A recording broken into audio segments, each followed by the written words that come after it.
네, 여러분, 안녕하십니까. 검찰이 윤석열 대통령에 대한 구속 연장 신청이 두 차례 법원에서 불허가 되자, 곧바로 윤석열 대통령에 대한 구속 기소를 했습니다. 피고인이 이 구속 상태에 있을 때, 피의자가 구속 상태가 있을 때, 이제 기소를 하면 피고인 신분이 되는 건데요. 어, 이렇게 기소를 하게 되면 그 구속 상태가 6개월 동안 유지가 됩니다. 물론 윤 대통령 입장에서는 보석을 신청할 수 있고 이제 보석에 대한 판단은 검찰이 내리는 것이 아니라 법원이 내리는 것이기 때문에 보석 신청이 받아질 경우에 법원은 곧바로 윤석열 대통령을 석방할 수 있기는 합니다. 그런데 검찰은 납득할 수 없는 사유라는 말을 여러 번 반복하면서 구속 연장이 법원에 의해서 서울중앙지법에 의해서 불허된 것에 대해서 노골적인 불만을 표시했습니다. 그러고서 곧바로 윤 대통령에 대한 구속 기소를 결정하고 그것을 실행했기 때문에 그냥 일반인들이 보기에는 검찰이 무슨 억하심정이 있는 건가, 검찰이 안가품을 하는 건 아닌가, 이런 생각이 들 정도입니다. 저는, 학교에서 법학을 공부한 적이 없는 사람입니다. 그리고 40년 언론인으로 살아오면서, 법원을 본격적으로 출입한 적도 없습니다. 다만, 40년 기자 생활을 했던 그 경험으로 쌓여진 양식, 그 다음에 일반적으로 제가 가지고 있는 상식으로 비추어 봤을 때, 검찰이 이번에 대통령을 전격적으로 구속 기소한 것은 그 자체로 매우 부당한 논리적 모순을 안고 있습니다. 왜냐하면 검찰은 구속 연장을 신청하면서 보안 수사가 필요하다고 했습니다. 그래서 검찰은 이 피의자에 대해서 보안 수사, 공소 제기, 공소 유지를 하기 위해서 보안 수사가 필요하다라는 이유를 댔습니다. 여러분, 법률적인 용어를 되도록이면 걷어내서 그냥 우리 일반적인 상식적인 국민 수준에서 한번 얘기를 해 보도록 하겠습니다. 경찰이 됐든 검찰이 됐든 공수처가 됐든 수사 왜 합니까? 수사를 하고 나서 검사가 피고인에게 달려가서 뭐 멱살을 잡는다든지 뭐 주먹을 날리기 위해서 수사를 합니까? 아닙니다. 사법기관인 수사 수사 경찰관이든 또는 수사 검사든 이 사람들이 수사를 하는 이유는 하나입니다. 재판에 넘기기 위해서입니다. 재판에 넘겨서 판사가 판단을 하고 거의 합당한 형벌을 내리도록 하기 위해서 수사를 하는 것이지요. 그런데 검찰은 수사를 더 해야 되겠다. 보안 수사를 해야 되겠다. 라고 했거든요. 그것도 먼 과거가 아니라 어제, 그제, 그러니까 3일 전, 그리고 하루 전에 그렇게 해서 연거푸, 구속 연장을 신청했던 겁니다. 수사가 더 필요하다고 하는 것은 윤석열 대통령을 재판에 넘기기에 아직도 증거가 부족하다라는 뜻입니다. 증거가 부족하기 때문에 보안 수사가 필요하다. 이렇게 봐야 되지요.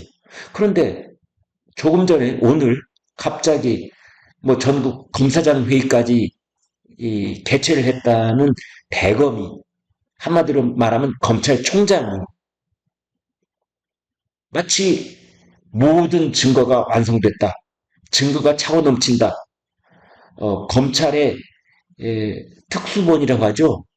특별수사본부, 비상계엄 특별수사본부에서 조사한 것도 증거가 있고 또 공수처에서 넘겨온 사건 증거도 있고, 또 경찰이 넘겨준 사건 증거도 있고, 그래서 이 세 군데의 증거가 차고 넘쳐서 이제 우리가 충분히 윤석열 피고인의 유죄를 증명할 자신이 있기 때문에 기소에 넘긴다. 재판에 넘긴다. 이런 뜻 아니겠어요? 그렇다면 검찰은 어제 구속 연장을 두 번째로 재신청했을 때와 오늘 됐어. 증거 있어. 라고 바로 구속 기소를 할 때하고는 완전히 앞뒤가 안 맞는 자체적인 논리적 모순을 안고 있기 때문에 저는 그냥 상식인으로서 검찰이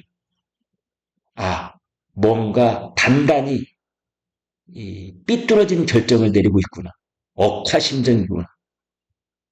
이런 검찰의 구속 기소를 보면서 이 검찰은 피고인과 피고인 변호인하고 싸우는 겁니다. 그런데 지금 검찰은 마치 법원하고 싸움을 거는 듯한 그런 인상을 줍니다. 법원이 구속 연장을 두 차례나 불허한 것은 풀어주라는 뜻입니다. 구속 연장을 불허했다는 건 계속해서 피의자 윤석열 대통령을 깜빵 안에 가둬놓을 상당한 이유가 없다라고 법원이 판단을 한 겁니다.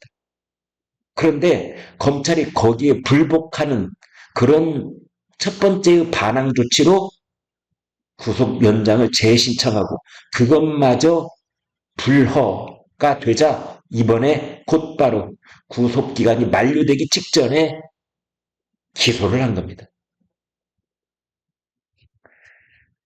지금 검찰은 피고인, 피의자 윤석열 대통령의 변호인단하고 싸우고 다툼을 벌이고 있는 것이 아니라 법원을 상대로 해서 싸우고 있는 것이 아닌가 이런 생각이 들고요. 또 하나는 이른바 검찰에 차려져 있다는 특수본에 대해서도 저는 장명이 이상합니다. 이 검찰에 있는 특별수사본부는 내란죄 특별수사본부가 아닙니다. 비상계엄 특별수사본부입니다. 검찰은 마치 대단한 선입견을 가지고 있는데 비상계엄 자체가 마치 범죄 행위라도 되는 것처럼 비상계엄 특별수사본부라고 명명을 하였습니다. 검찰에게 묻겠습니다.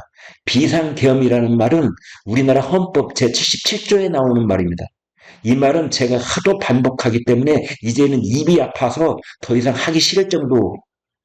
그것이 바로 헌법 제77조에 대통령의 비상대권으로서 보장되어 있는 바 비상계엄이라는 겁니다. 그런데 비상계엄 특별수사본부라니요. 만약 검찰이 윤석열 대통령에게 어떤 범죄의 사실을 인지했다면 그것은 직권남용 특별수사본부라고 하든지 아니면 내란죄 특별수사본부라고 해야 되는 겁니다. 그런데 비상계엄 특별수사본부라고 하는 것 자체가 이미 검찰이 수사도 하기 전에 대통령의 비상계엄 선포 그 자체가 이미 불법적인 요소라는 선입견을 유연적인 선입견을 갖고 있다라고 말할 수밖에 없는 겁니다. 그래서 지금 검찰이 대통령에 대해서 기어코 구속 기소를 했습니다. 비상계엄이 선포된 지 54일째 되는 오늘 연휴 기간 중에 대통령을 풀어주는 것과는 정반대로 풀어주기는 석방하기는커녕 이제 구속 기소를 해서 만약 대통령이 보석을 신청하지 않는 한 재판 1심 재판이 있을 때까지 그것을 약 6개월이라고 이제 우리가 잠정으로 추정을 하는데 6개월 동안 구속 상황이 계속되는 거고 그 6개월 기간 동안 안에 헌법재판소에 그렇습니다. 탄핵소추에 대한 결정이 내려질 가능성이 거의 100%에 가깝습니다. 그렇다면 만약 헌법재판소에서 윤석열 대통령의 탄핵소추에 대해서 기각 결정이 내려진다면 그때 검찰은 어떻게 하려고 이러는 겁니까? 그때 와서 검찰은 지금의 구속 기소를 또 어떻게 주워 담으려고 하는 거죠? 이런 생각을 지울 수가 없습니다. 어, 다시 한번 여러분 말씀드리겠습니다.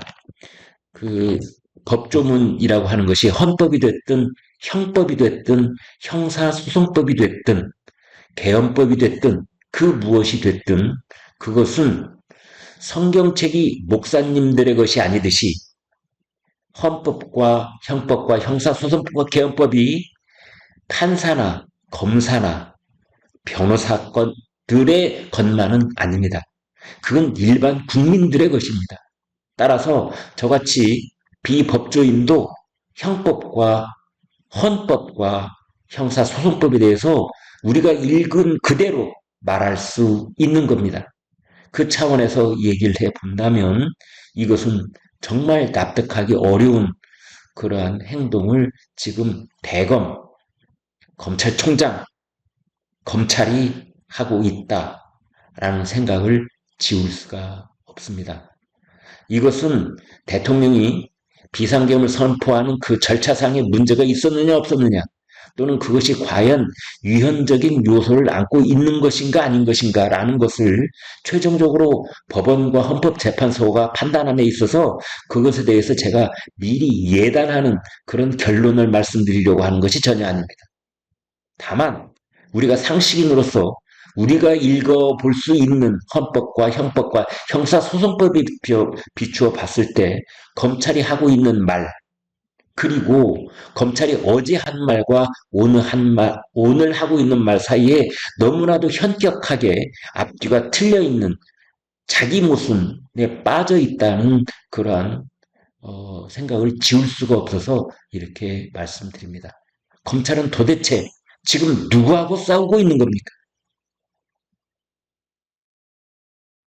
여기까지 하겠습니다.